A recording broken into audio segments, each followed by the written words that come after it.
Yo mga idol, kamusta? Sports Talk PH nga pala. Ang laban ni Inoue, pag-usapan natin yan mga idol. Ngunit bago ang lahat ay huwag kakalimutang mag-subscribe at i-click ang notification bell button for more sports talk. So sa naging interview nga po sa current undisputed super bantamweight champion Japanese monster Naoya Inoue kahapon, ay sinabi nitong hindi daw siya masyadong nahihirapan sa 122-pound super bantamweight division. Kaya naman dahil dyan ay pag-uusapan na daw nila ng kampo niya ang posibilidad na pag-akyat sa 126-pound featherweight division. At dahil po dito ay agad naisip ng mga fans na mukhang tinatakasan talaga ni Inoue ang kapwa niya Japanese fighter and pound-for-pound fighter na si Junto Nakatani. Lalo pat alam naman nating lahat na umakyat ito ng super bantamweight division para lamang makalaban si Inoue. Bukod dyan ay alam din po nating lahat na ginawa ni Turki Al-Ashik ang event na Night of the Samurai sa Linggo para iset up ang mega showdown sa pagitan ni Inoue at Nakatani, kung saan kapag pareho silang naging matagumpay sa kani-kanilang mga laban ay paghaharapin na sila sa unang bahagi ng susunod na taon. Pero ang problema po dito ay mukhang nag-aalangan talaga si Inoue na labanan si Nakatani. Dahil bukod sa plano niya ng umakyat ng featherweight division, ay sinabi din po nito na sa ngayon umano ay hindi pa siya sigurado kung lalabanan niya si Nakatani. Pwede daw oo at pwede din niya hindi.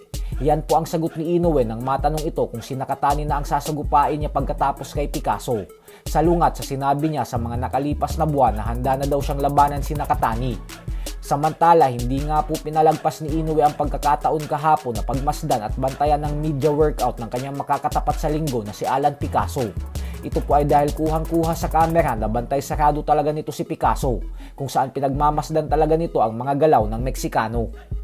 Sa kabilang banda naman mga idol ay 2 buwan na nga po ang nakakalipas magmula ng malasap ng angas ng Pinas General Casimero ang masaklap at hindi inaasahang pagkatalo via unanimous decision sa kamay ng Japanese underdog na si Kyunosuke Kameda. At sa latest interview nga po kay Casimero ay inamin po nito ang tunay na dahilan kung bakit siya natalo sa laban na ito. Paliwanag ni Casimero na hindi daw kasi naging sapat ang kanyang pag-eensayo. Bukod dyan ay sa katunayan umano ay minaliit at in-underestimate niya daw si Kameda. At sadyang napakatangkad lang daw talaga nito.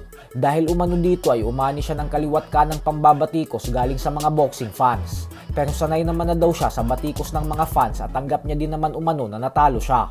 Habang si Kameda naman ay bumanat din sa mga sinabi ni Casimero na panay takbo siya at na kung nakipagsabayan lang ito ay hindi ito mananalo sa kanya. Birada ni Kameda kay Casimero na kung ayaw daw nito sa fighter na tumatakbo ay dapat umano nitong pag-aralan kung paano hulihin ang kalaban.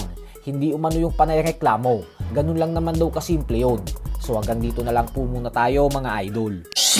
Sports Talk PH, kakaiba ang laban ng mga Pinoy. Lakas at dedikasyon ng armas ng tinuon. Kamaong nagbabaga, ang sayo ay babaon. Mga Pinoy na ating pambato.